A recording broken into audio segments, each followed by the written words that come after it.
Hello, everyone, and welcome back to Brooke Be Doing. I am your host, Brooke, and we are here today to review the movie Sinners. If you were led here from my previous video, Weapons, thank you so much for coming back. I deeply appreciate it. If you stumbled across this video because you can't get enough of the 2025 horror flick Sinners, I completely understand. It is not every day that you are able to see so many beautiful people do disturbing things. So let's get into it. As previously stated in my last video, not assuming that you have watched it, just hopeful, I am always going to look towards the trailer of a movie to set the initial tone and direction of the movie. Immediately as the trailer for Sinners begins, you see a man sitting down in what appears to be a junkyard, intercut with flashing movie scenes. As the man trembles to roll a cigarette, images are shown of a person holding a gun, a body on the ground, and of flames rising around with a person on fire. The man takes a gun out of a military footlocker right before the emblem of Warner Brother Pictures is shown. As the words, "I've been all over this world. I've seen men die in ways I ain't even know was possible. But of all the things I've seen, I ain't never seen no demons, no ghost, no magic, till now," are spoken by this man. Incredible imagery is flashed before your eyes. It is revealed the man that we are shown is one of a twin, and this is a Ryan Coogler production, who also wrote and directed the film. Ryan Coogler has produced Black Panther, Creed, Judas and the Messiah, along with many other greats, and this right here is your biggest indicator of how this movie is going to be. Ryan Coogler is known for providing so many different layers of depth within his movies, while also educating us in the audience through the perception of different characters. I, like so many others, am always asking why. Why did a character do this? Why am I learning this about a character? Why am I being shown this?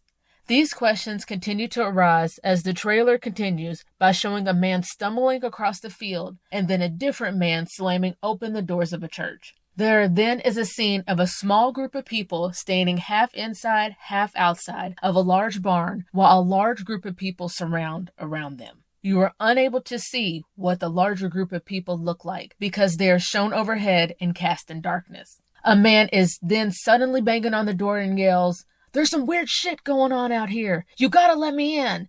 As the final cut scenes are shown, you hear a man say, "You keep dancing with the devil one day, he's gonna follow you home." Immediately, there are religious overtones and undertones pouring out from this movie trailer and expressed across the movie. As a warning, there will be spoilers from here on out, which are used for the purpose of explaining my perception of the movie. I also want it to be assumed that every character I am referring to is Black, unless it is stated otherwise. The race of the non-Black characters provide a different motivation and context for their actions in this movie. From the beginning of the movie, these words are spoken. There are legends of people born with the gift of making music so true it can pierce the veil between life and death. I believe that this immediately establishes a musical tone that is strong within this movie. The voice continues to speak by introducing key players to the story. The voice mentions the legend of the people born with a gift. They were called Fili in ancient Ireland. In Choctaw, they were called firekeepers. And in West Africa, they were called griots. It is then mentioned that this gift can also heal communities, but it can also attract evil. A title card establishes that Sinners is set in Clarksdale, Mississippi during October 1932. The year 1932 is only 4 years into the Great Depression, which I'm assuming is fueling racial tensions to great heights. These tensions, mixed with financial instability and lack of resources, set the stage of a Mississippi that is bubbling underneath the surface with vengeful desperation. Vengeful desperation, as defined by Google, is when intense anger combined with revenge and desperation leads to extreme acts of retribution. We are shown this desperation from the very beginning when we are introduced to Sammy, known as Preacher Boy. He is a boy who is humming and singing while picking cotton in the fields. We are previously shown a broken guitar in the hands of Preacher Boy right before the flashback starts, and this guitar is then referenced to by a fellow worker in the field. Preacher Boy comes home to his mother washing clothes, a household filled with children sleeping on the dirt floor, and a backyard filled with rows of tilled fields. Twin men then appear in front of the barn-looking building that we first see in the trailer, and meet with a white man in an expensive-looking car. The white man, Hogwood, exits the car and pulls back his jacket to show that a gun is lodged within his belt. As the barn, now explained as a sawmill, is being toured by the twins, the first show of racial undertones is shown by Hogwood. Hogwood demeans the twins by referencing them multiple times as boys, even though it is obvious by the way the twins are dressed, they have money and they are not boys. The twins are dressed in immaculate three-piece pinstripe suits with boots, different hats, and suit jacket chains to match. Hogwood also tries to accuse the twins of not being serious about buying the sawmill and is silenced by a bag hit to his chest filled with money. Hogwood is then revealed by the twins to be buddies with the Klan, the Ku Klux Klan. And he tries to say that the Klan isn't around anymore. Yeah, sure, Jan. Our first real look into how deep-rooted religion is in Preacher Boy's life is revealed by Preacher Boy walking into a white triangle-shaped church. His father, the preacher, is standing behind the pulpit, powerfully shown between two wooden crosses. The white of the preacher's outfits with the white of the walls of the church, opposed to the brown of the crosses and the brown of the pulpit, provides such beautiful lighting and imagery. Sitting next to the preacher is a beautiful guitar, which I believe is the same guitar that has been mentioned twice now. The preacher states that yes, he brought the guitar, but that he needs Preacher Boy to help him with his sermon on the following Sunday. Preacher Boy shows that he knows the scripture of the sermon he has tested and states that he has somewhere to be. Music being cast as a foe of religion is shown by the preacher criticizing Preacher Boy's desire to want to play music in front of drunkards and philanderers. As Preacher Boy walks away, you hear the preacher say the previously mentioned quote, "You keep dancing with the devil. One day, he's going to follow you home." The twins then pull up outside of the church to pick up Preacher Boy, revealing that they are Preacher Boy's cousins and the nephew of the preacher. The twins have been in Chicago and tell Preacher Boy that Chicago is just Mississippi with tall buildings, so they would rather come back home to the devil that they know. The sawmill has been purchased by the twins to become a juke joint, which is a place for only us to get together to drink and dance. A place to get good food, to dance, drink, and see other Black people was in such high demand back then, and honestly, it still is. One of the twins, Stack, references the night as a good night to be free. Based on the year 1932, we can take free as free from work, free from slavery, free from our troubles, free from white people, and so many other possibilities. The twins split up to prepare for this exciting night, and we are shown a market filled with different stores and so many of us walking around doing some shopping. We are properly introduced to the other twin, Smoke, of the Smokestack twins. There is a duality to Smoke, shown in how he was rough with Preacher Boy about protecting his brother, and a softness in how he handles the young girl in front of the cafe in town. To show a reference point of money in this year, Smoke offers to pay the girl 20 cents a minute to watch his car while he is gone. Compare this to the ham and eggs breakfast mentioned in the window of the cafe for 25 cents. Shoot, I would watch that truck too for that price. Smoke walks into the market to meet Bo Chow, the owner of the market. Bo Chow and his family represent Chinese Americans that often worked in the same communities as Black people, even in the Deep South. I thought this was such a fantastic thing to show because there is a deep-rooted relationship between both Black and Chinese communities that isn't shown a lot in media. Bo Chow asked Smoke how he did in Chicago because of all the casinos, and Smoke states that they hit, just not in the way that he thinks. As Smoke asks Bo to provide catfish for 100 people for his event tonight, he is interrupted by the sound of the young girl furiously honking the horn. Smoke comes out to the car to find two men stealing from the back of his truck, and he shoots one of them right in the ass. The man who he shot, Terry, is surprised to see Smoke because he was supposed to be in Chicago working for Capone. The Al Capone? This is another example of a complicated relationship that is not often discussed, and it would be an extremely big deal that Smoke was working for Al Capone. Not only because of the co-mixing of race between the group that is working for Al Capone, but working for Al Capone has to be as dangerous as it is profitable. Smoke then returns back inside and pays Bo Chow for the catfish that he needs to patch up the now two men that he shot outside and to pay for a sign for the event. The sign for the event will have to be made by Grace, the wife of Bo. Grace is shown to be working at their other market that is catered to the white people in town. Even though this store is immediately across the street, due to Jim Crow laws, stores and often parts parts of the street would have to be segregated. This is a great sign of wealth for the Chow family because they are able to own a market on both the white and black sides of the street. Smoke pays for his item and also asks for a bouquet of flowers to be thrown into his order. Stack is then driving down the street and is teaching Preacher Boy how to please a woman. This movie is rated R and has plenty of sensual, sexy moments that can definitely take your breath away. We will be covering a handful of my favorite of those moments a little later, don't you worry. After some prodding from Preacher Boy, Stack reveals that their father used to beat him regularly. One day when their father had knocked him unconscious, by the time he woke up, Smoke was halfway through burying his body. As twins, there is such a deep love and loyalty that emanates between Smoke and Stack, and you will see this love and loyalty being tested to the very end. Smoke also reveals that the guitar Preacher Boy has been using was owned by the great Charlie Patton. Charlie Patton was widely considered to be the father of the Delta Blues, so for Preacher Boy to be putting his own musical gifts into this guitar is an extremely powerful occurrence. Preacher Boy then begins to play a song that, rightfully so,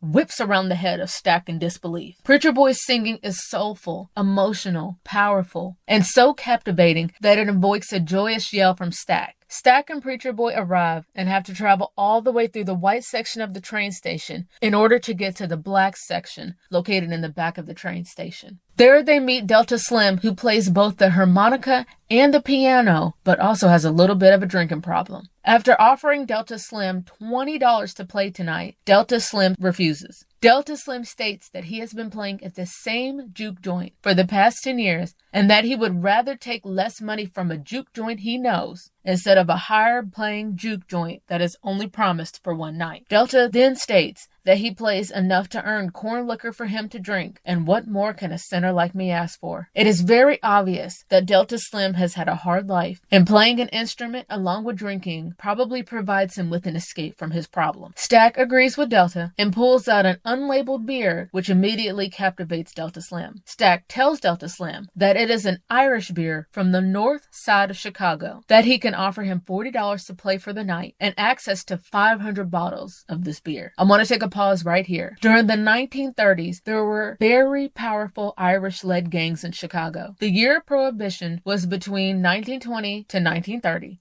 So for Stack to have as much Irish beer as he does, it would only be through the Irish gangs who were making it. So just to clarify, Smoke was working with the Italians in the north of Chicago, and Stack was working for the Irish in the south of Chicago. We all know that it is not easy or normal to suddenly leave very powerful communities and show up unexpectedly back home with a lot of resources to get rid of. I just want us to keep that in our back pocket. As a bit of advertising for the new juke joint, both Preacher Boy and Delta Slim start playing a lively tune to a surrounding crowd. We then see a woman looking across the crowd at Preacher Boy with an intensity that would make anyone fold immediately. A white woman turns around and faces their direction when she hears Stack talking to the crowd. After the crowd separates, the woman within the crowd introduces herself to Preacher Boy as Pearline, and Preacher Boy recognizes her as a singer in the area. Pearline also tells Preacher Boy that she is married and for him to be careful before he bites off more than he can chew. Pearline walks away and Preacher Boy recognizes the white woman standing still in the middle of the busyness of the train station. As Preacher Boy is telling Stack about the white woman, Stack asks him if he is sure that the woman is white. The white presenting woman walks up to the two of them and immediately lays into Stack. We found out that this woman waited for Stack, and even though he told her to stay the fuck away from him, he also told her that he loved her, stuck his tongue up her coos, and fucked her so hard that she figured he changed his mind. Honey! In the theaters, we all gasped. The woman, Mary, is back in town to bury her mother and figured that since her mother housed Smoke and Stack at one point in time, they would have been there at the funeral. That is very interesting information since Mary is very white presenting. So how is it possible for Smoke and Stack, who are black, to have been able to stay with Mary's family? After this interaction, Stack, Delta Slim, and Preacher Boy drive past a prison chain gang digging into the field. They were all singing a song together and Delta recognized the men immediately. Delta tells Stack and Preacher Boy that he used to commit crimes across the Delta, and that one day he and his group were busted for vagrancy. His group was taken down to an empty jailhouse, and they were told to play their instruments. After being impressed with the group's performance, one of the sheriffs brings the group to play in an all-white venue. A very important sentence is then spoken from Delta after Preacher Boy asks Delta if the group just had to play ragtime music. Delta states that, see, white folks like the blues just fine. They just don't like the people that made it. This refers to a very long history of elements of the black experience being cultivated but not appreciated. Preacher Boy then asked Delta what he and his friend Rice did with all the money. Delta drunk his money away, and Rice wanted to take the money and start himself a church in Little Rock. Unfortunately, when the time came, Rice had brought all the money he earned with him to buy his train ticket. While there, the Klan saw Rice, grabbed a hold of him, stole all of his money, made up a story about a crime that Rice never committed, and then Rice was lynched right there in the train station. Even though at this point in history, the Klan's hold was diminishing, however, especially in the Deep South, there would still be a strong Klan presence lingering in the community. Since the Klan made up an extremely violent story about Rice, Rice's manhood was either cut off before or after they lynched him. Castration was performed by the Klan to show dominance over black masculinity and is used as a tool to demean, demoralize, and torture black men. The gravity of this is not lost on these three and is a hard reminder of deplorable acts that have happened. The trio then drives to a neighboring cotton field and finds Cornbread, an extremely tall man who also must be convinced to leave his consistently low-paying job for one night of a high-paying job. Remind yourself that during this time, there are very limited financial resources, let alone high-paying resources for us at this time. So when these risky but profitable opportunities come around, it is almost impossible for anyone to pass this up. Now, meanwhile, Smoke pulls in front of a house, takes off his hat, and places flowers at a gravesite. At this gravesite, there is a corked bottle filled with white sand, a rock with a small handprint, and a wooden statue with a rope wrapped around it. This is the first representation of a different form of religion practiced by us called hoodoo. A corked bottle filled with white sand can be used as a form of protection for a gravesite and as an entrance into the wonder that is the woman who lives on the property. A woman comes out of the house and asks Smoke what he was back in town for. Smoke tells the woman that both of the twins came back to buy the old sawmill in town to turn it into a juke joint. The woman asks Smoke who they robbed to have the money to buy the old sawmill. After a back and forth that I couldn't even breathe through, Smoke reveals that the woman and Smoke have lost a baby together. The woman explains that even though her protection didn't work on the child, it seemed to have worked on the twins while they were away. Smoke also reveals a mojo bag that we are to believe that he always wears around his neck to keep safe. A mojo bag is a bag that contains different items that have been blessed and can be used to treat all different ailments or provide protection. The list is endless based on nearby available items in need. Smoke hands the woman his mojo bag. She lights a candle and begins to recite a blessing. The woman asks Smoke why he's really there, and he states that he would like her to make food for the event, that even though it hurts for him to come back, he loves her and that he misses her. Y'all, the woman goes over to Smoke, grabs onto him, if you know what I mean, whispers Yoruba in his ear. He then pulls her into a certain direction, and y'all, you know, this is such a fantastic representation of sexuality. Both Smoke and the woman are tall. Both have such a beautiful shade of dark brown. And the woman is such a full-figured, buxom woman. It is refreshing to see different representations of attraction within one movie. Everyone is now leaving out to head towards the juke joint, and we notice that the daughter of the Chows has been left behind inside of one of their stores. Suddenly, though, in the middle of a field, while the sun is starting to set, we see a white man fall into frame out of nowhere. His skin seems to be burning, and as someone who has seen a lot of vampire-related shows, my antennas are immediately up. He bangs on the door of the house, and two more white people show up to the door with their shotguns drawn. The man states that there are Choctaw who are after him, and that he needs their help. The man of the two inside of the house tell him that there are no Choctaw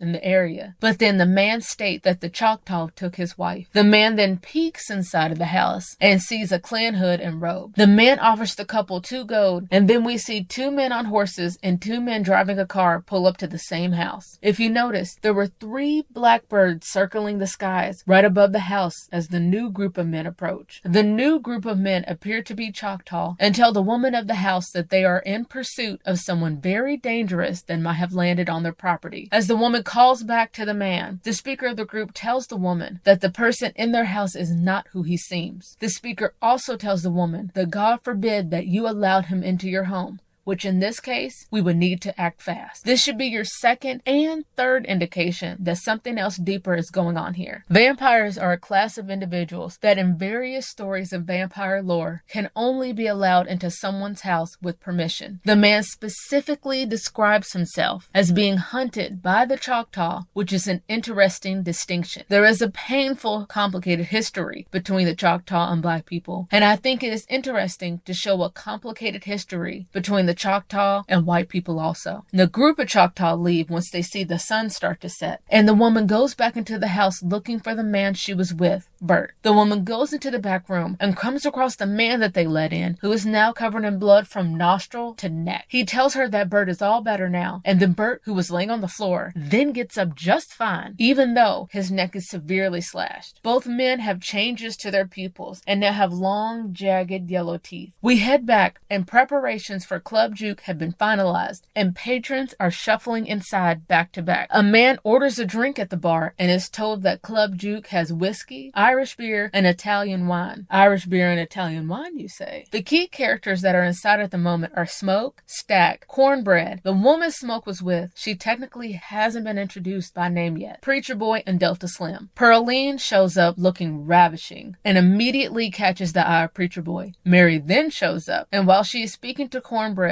the temperature between Pearline and Preacher Boy really starts to rise. Preacher Boy then notices Mary and tells her that she needs to leave before the twins see her. Mary then realizes that Preacher Boy is the twins' cousin, and she buys him a drink. In this scene, they have this yellow lighting that casts a yellow hue onto everyone in the room. This lighting makes all the different shades of brown in the room shine, and the natural dew that they cast on everyone really makes every character in the room look so beautiful. Mary explains to Preacher Boy that her mama's daddy was half black and raised her to grow up and not be killed by the Klan. Mary's mother also delivered the twins and saved Stack's life when he almost died at birth. Stack then sees Mary and tries to force her to leave the juke joint. Through heated conversation and Mary admitting that she can beat every bitch's ass in there, okay, Stack admits that he got her a rich white husband, got her a farm, and that she should go back to it. Mary then states, I didn't ask for any of that. That was your idea. I didn't want a white man. I didn't want to be white. I wanted to be with you. Mercy. So y'all, basically, to try to keep Mary safe and taken care of, and since Mary is so white presenting, Stack arranged for her to marry a rich white guy in Arkansas. Even though he loves her and thinks of her every day, he tells her that he wanted to keep her safe and that he knew that place wouldn't be in Mississippi. Now, due to Mary being so white passing, I can imagine how it would not be safe around white people for not only herself, but for the black people who spend time in public around her. I believe that in history, lighter, white-passing black members of society were able to, one could say, improve their surroundings and position in society by marrying a white person. Delta then finishes the song he was playing on the piano and calls Preacher Boy to the stage. Preacher Boy introduces himself and tells the crowd that he is a sharecropper from Sunflower Plantation and that he is called Preacher Boy on account of his father being a preacher. Preacher Boy then begins to play a song that was written for his father, and one of the most powerful cinematic scenes I have ever seen in my life dances across my eyes. Preacher Boy begins to hum, and there is an electricity that awakes every person in the room. A cutscene shows Delta Slim telling Preacher Boy, "Blues wasn't forced on us like that religion. Nah, son, we brought this with us from home. It's magic what we do. It's sacred and big." Preacher Boy sings the song that you hear during the second trailer that was released for the movie. And just like in the beginning of the movie, you hear a woman speak. A woman repeats, "There are legends of people born with the gift of making music so true, it can pierce the veil between life and death." As the camera pans across the room, various characters start to arise, and different instruments start to be played by these characters. There is a man playing a wooden instrument shaped like a small lute, a woman dancing to the beats of a drum, a man with futuristic sunglasses on, playing an electric guitar, a DJ scratching a record on his turntable, which then turns into a beat that plays underneath Preacher Boy's performance. As the beat thumps through the room, we see a break dancer, a man speaking Mandinka, spoken by the Mandinka people of West Africa. A girl who is twerking. An undertone of a synthesizer is then heard. A geisha-inspired dancer bows in front of the people beside her, a dancer in a tribal mask, and finally a ballet dancer. The screen fills with imagery of fire burning all around Preacher Boy, and the worlds of Delta Slim build back into the area. With this here ritual, we heal our people and we be free. As the camera pans out, all the walls appear to have been ripped away during the performance of Preacher Boy from the outside looking in. We then could see the three white people that we saw earlier. Bert, the woman he was with, and the man who appeared to kill Bert, looking into the club with eyes that are burning ruby red. Back inside, after the performance, Preacher Boy and Pearline have a sensual moment where he takes her to the bedroom and uses the information that Stack gave him earlier, if you know what I mean. The group of three approach Cornbread, who is providing security and collecting money at the door. The leader of the group, the one who the white couple saved, tells Cornbread that they heard of a party, that they are musicians, and they would love to join, due to being extremely hungry after walking there. He then loudly asks if the three of them are able to come inside, which prompts all the key characters to come to the door. The speaker introduces himself as Remick. The woman we met earlier, Joan, has changed her appearance along with the man Bert. Remick mentions that he heard Preacher Boy's voice from the outside of the sawmill, and that it stopped him in his tracks. It was so beautiful. The three want to show the key characters how they are musicians and begin to sing a song that mentions that they picked poor Robin clean. I picked his head and feet. I would have picked his poor body, but it wasn't fit to eat.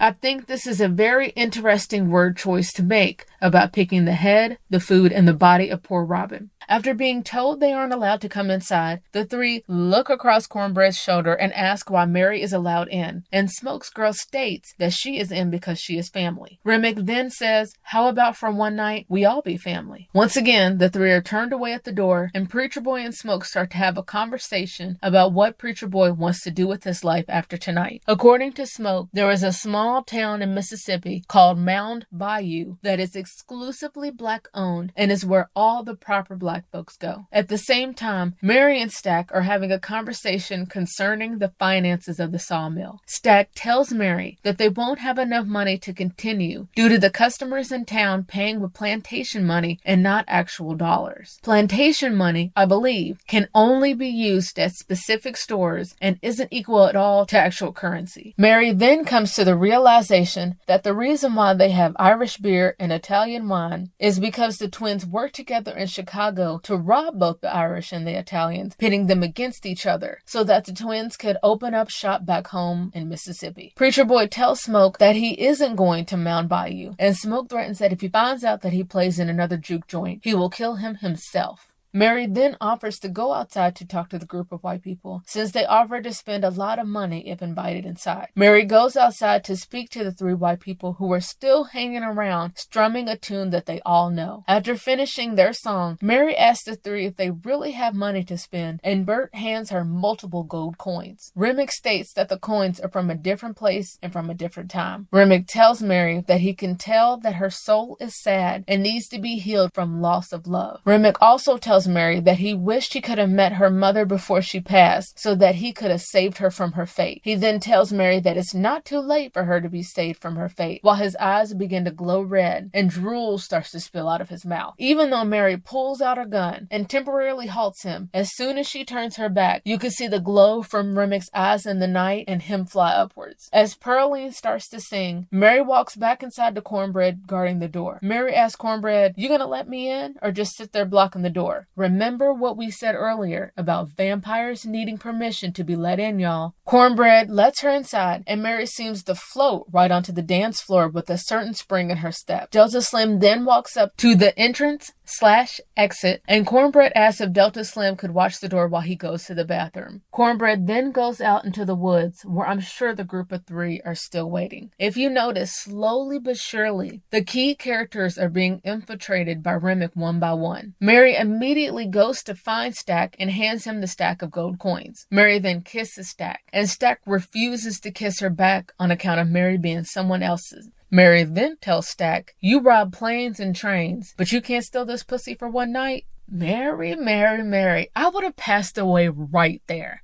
This woman is something else, I tell you. Mary takes Stack into the back room, but you all please remember that we have to assume that at this point, Mary has been changed by Remick. While Mary is on top of Stack, Stack mentions that Mary is drooling, and Mary says to Stack, "You want some?" and then proceeds to drool into Stack's mouth. Y'all, when I tell you everyone in the audience went crazy, Stack then pulls on Mary's dress, and you can see a red inflamed bite on Mary's shoulder. At the same time Pearline is on stage performing, there is a knife fight that breaks out due to one of the players in the back cheating. Smoke is occupied by that while Mary and Stack are being intimate. Smoke has to barge into the room to ask for help, and he walks into the room to find Mary feeding on Stack and them both covered in Stack's blood. Smoke shoots Mary multiple times, and Mary rises up with hollow pupils, sharp teeth, and blood covering her face. Mary then snarls, "We're gonna kill every last one of you," giving us sexy, scary energy. You know what I'm talking about. At this point, Joan, Bert, Mary, Cornbread, and I'm now assuming Stack have been converted into vampires. When Smoke's girl is told that Mary says that we are gonna kill all of them, she realizes that Mary is a haint, a ghost or evil spirit, or something even worse. Grace realizes how the night is unraveling and tells Bo that he needs to go get the car because remember, their daughter Lisa has been left to mind the stores that they own. Since Bo went outside, I can only assume that he is now converted into a haint/vampire. Cornbread then comes back from outside after being gone for quite a while and sees Smoke in his blood-covered shirt. Smoke tells Cornbread that Stack is dead, and Cornbread asks if he could come inside so he could help. Smoke's girl realizes that someone normally wouldn't need permission to be invited in, and asks Cornbread why all of a sudden he needs permission to come inside. It is finally revealed that Smoke's girl is named Annie, which is learned by Cornbread telling Annie that it wouldn't be very polite if he were to just push past her like she asked him to. Cornbread then tries to get Smoke to talk to him, but Annie has his number at this point and tells Cornbread to admit that one of the white folks out there has killed him and that he is a haint now. As Cornbread tries to convince Smoke to let him inside, he constantly refers to himself as we and seems to come from a group perspective instead of an individual perspective. Cornbread then asks for his payment of what he earned for the night, and as Stack hands him the money, Cornbread tries to spite Smoke, but Smoke is able to shoot Cornbread off of him. Cornbread rises up with his mouth half ripped off, and the group is able to pull Smoke inside back into safety. They hear banging coming from the side of the room where Stack was, and they hear Stack sounding completely normal. Smoke talks to Stack through a hole in the wall, and Stack tries to convince Smoke to let him out of the room. It is revealed that Annie has came before the twins before, and Stack uses this as an opportunity to cast seeds of doubt about Annie again. After Preacher Boy goes to the door to try to talk to Stack, Stack busts down the door, and Annie is right there at the ready with a jar of liquid to throw onto him. The liquid burns as it touches Stack, and he runs out of the door. Annie realizes in that moment that the converted ones aren't haints, but are actually vampires. We finally have our answer, people. They are vampires. Annie states that they need garlic, wood, steel, and holy water. She states that haints are simple to deal with, but vampires are different. Annie states that when it comes to vampires, the soul gets stuck inside of the body and can't rejoin the ancestors. They are also cursed to live with all of this hate and can't live to see the sunrise. Annie states that they have to kill them one by one through sunlight and a stake through the heart. Sammy believes that his music is the one who brought the vampires on, and it's unbelievable that technically Sammy is right. The power that came from him playing the guitar and singing was able to open the veil between the dead and the living. As Smoke and Preacher Boy go outside to take out a dead body, Preacher Boy notices singing coming from the darkness. The camera pans to a crowd of previous juke joint goers dancing in a circle around Remick as he sings. Remick's song On the Rocky Road to Dublin entrances the juke joint goers, and you're able to see all the previously converted goers dancing, including Stack, Cornbread, and Mary. Bo then walks up and tries to convince Grace to go with him to the car and tries to convince her to let him inside so that he can grab her things. Remick then approaches to reveal that he is the freedom that all of the group is looking for. Remick threatens Grace that if she doesn't allow him in, he searched Bo's mind and discovered that Lisa was by herself. Remick also reveals in Taiwanese that he knows the way that Grace likes to be licked. Remick then finally meets Preacher Boy Boy and states that Preacher Boy is the reason why he is there. Remick tells Preacher Boy that he sensed him, and we were able to see that when we saw all of the different musical elements dancing around Preacher Boy, Remick was able to see that also. That means that Preacher Boy has the ability to release Remick and to send him back home to lay at peace with his family. Remick tells the group that if Sammy is released to him, Remick will let all of the group live. Remick then reveals that even though the twins built something beautiful tonight, it was all built on a lie. Hogwood is actually the grand dragon of the clan and planned on killing the twins and everyone inside of the building. Stack tries to convince Smoke that they never would have been free and that this is their one opportunity to be free. If you remember, the entire point of the night was so that everyone could feel completely free for just one night. I think it is very ironic that Remick is offering everyone a lifetime of freedom also. As the group inside discuss what they should do next, the camera pans outside to show that the outside converted group is now outside crowding around the sawmill. They are all singing the song "When I Picked Poor Robin Clean," which seems to drive Grace to madness. Grace then becomes seemingly so overwhelmed that she yells out loud for everyone to come in. Immediately, Remick smiles and everyone goes to grab their weapons to fight the vampires. The vampires rush in and a fight scene between the two groups commences. Smoke then sees Stack on top of Annie biting her and realizes that it is too late. Annie had Smoke promised that he would kill her before she was able to convert to a vampire. After Annie is killed, Pearline, Sammy, and Smoke try to run out of the sawmill. Remick then bites Pearline and Sammy runs out of the door. Remick immediately runs after Sammy. The twins fight and Remick has Sammy in his clutches as Sammy starts to say the Lord's Prayer. Remick repeats after him and talks about being connected between beast and man. While Sammy has him in a vulnerable spot, Sammy smashes the guitar into Remick's head. The guitar that Sammy has a silver plate inside of it and burns Remick but doesn't kill him. Smoke comes behind Remick and stabs him through the heart with a wooden stake. As the sun begins to rise, Remick and all of the converted others burn into the ground and slowly start to disintegrate. Remick takes the longest to turn into ash, but finally does. We see Smoke and Preacher Boy grab a military footlocker out of the back of the truck. Smoke tells Preacher Boy to go home and bury that guitar. Preacher Boy says that he can't because it is Charlie Patton's guitar, and he finds out that it isn't Charlie Patton's guitar, but the twins' father instead. Now remember, Stack told Preacher Boy earlier that the reason why they were kicked out of Mound Bayou is because they had heard of the twins' father, and they refused to believe that evil couldn't have been passed down through their blood. I wonder if this is also a reason why Remick was invoked. Maybe some of the twins' father's blood combined with the raw power of Preacher Boy was able to conjure Remick from slumber. We arrive back to the beginning of the movie, and Preacher Boy is back to driving up the gravel road onto the property of the church. He finally got to drive the twins' car. Smoke appears to be waiting for Hogwood and the other clan men to arrive, and on cue, there are two vehicles that arrive with all of the clan in tow, brandishing guns. They expect all the juke joint goers to be passed out inside of the sawmill, and to their surprise, the sawmill is locked. You then see the clan members being taken out one by Smoke, and his military footlocker is full of guns. Smoke loads his ammo into the gun and throws a grenade into the car of one of the clan. Smoke is then shot in the side of his stomach and is intercut with Preacher Boy as promised inside of his father's church for Sunday service. Smoke finds Hogwood crawling away from him and hovers over him to ask him for a cigarette. After shouting obscenities, Hogwood hands him a cigarette and Smoke sinks to the ground after lighting it. You hear the sound of a guitar start to strum, and you see Annie and a small baby dressed in white. Annie has flowers in her hair and tells Smoke, Elijah actually, that if he puts his cigarette out, he could hold her. Annie then says, "I don't want any of that smoke to get on her." I believe that this is such a layered line because of course a baby shouldn't be around secondhand smoke, but Elijah's nickname is Smoke. I believe that Annie was stating that she doesn't want him to get any of his smoke on her, meaning that she doesn't want who Smoke represents on the baby, just Elijah, his real self. Smoke then puts the cigarette down,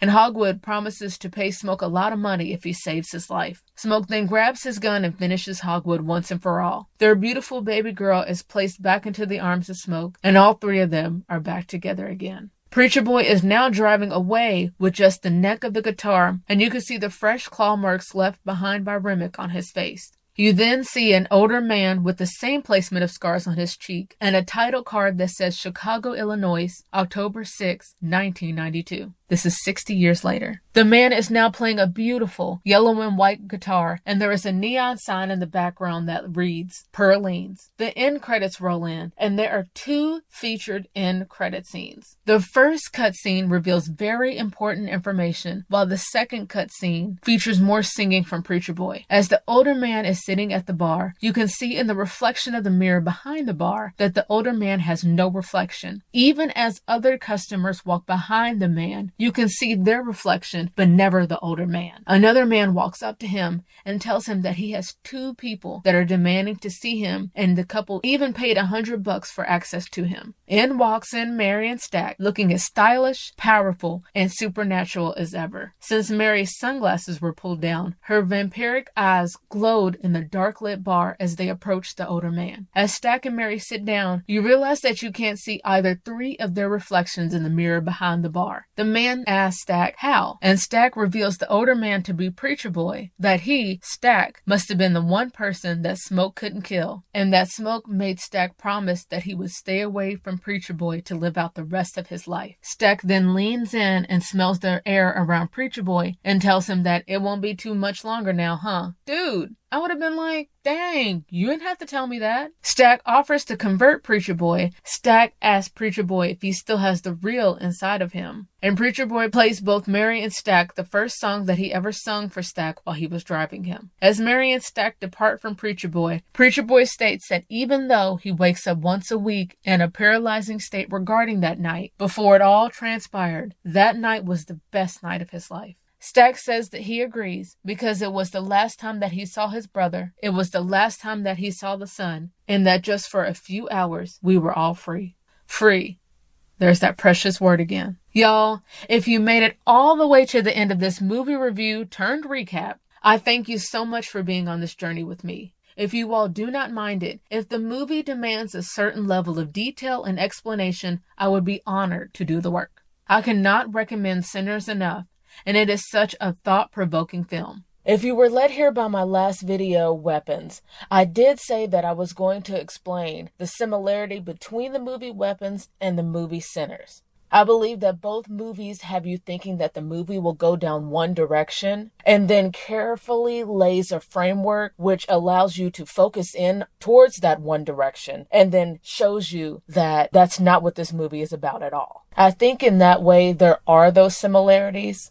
And I do think that, of course, there is an element of the supernatural, which is found in both of the movies, which is also a similarity. But I think it just really is about, I don't know, I think with both trailers, you think the movie is about one thing, like in Weapons. You believe that the movie is going to be about maybe the teacher stealing the children. And in Sinners, you maybe think, oh, okay, maybe it's just greedy men in the woods. But then you find out that there is so much more brewing underneath the surface that I think it is definitely worth the ride both movies take you on. Between the imagery, the character building, the music, and the passion, this movie demands you to listen to what it has to say. This movie also demands you to ask yourself, what would I do to provide for the people I love? What price would I pay for freedom? And what if the monsters look just like me? I want to thank you all once again for being here. Please hit that subscribe button, give it a like if you can, and remember 3 things always. Be kind, be careful, and always be yourself.